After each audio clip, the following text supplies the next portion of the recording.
এক গায়ে দেখা হলো তিন বন্ধুর, রবি, সোহান এবং মিলনের। তারা ছোটবেলা থেকে পরস্পরের সঙ্গী। তাদের বন্ধুত্ব ছিল একেবারেই অটুট এবং অত্যন্ত বিশেষ। একদিন তারা গাছের তলায় বসে বসে ভবিষ্যতের স্বপ্ন নিয়ে আলোচনা করছিল।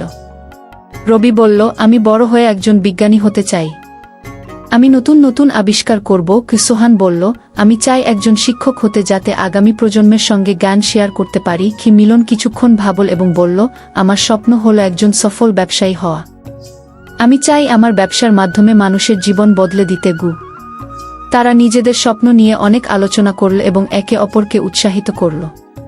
কিন্তু তাদের মধ্যে একটি সমস্যা ছিল, তারা সব সময় নিজেদের স্বপ্ন পূরণে উৎসাহিত থাকলেও কখনো কখনো হতাশ হয়ে পড়ত।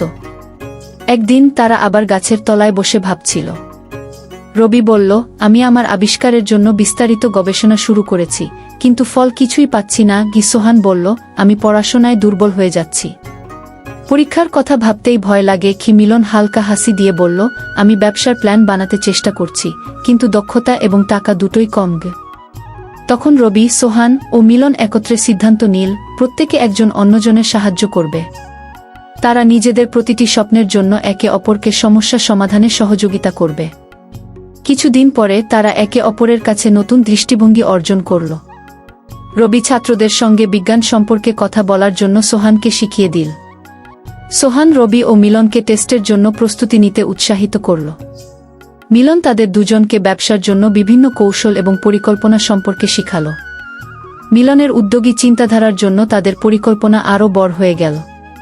একসময় তিন বন্ধু মিলে একটি ছোট স্টার্টআপ প্রতিষ্ঠা করল, যেখানে তারা নিজেদের স্বপ্নের ভিত্তিতে কাজ করতে শুরু করল।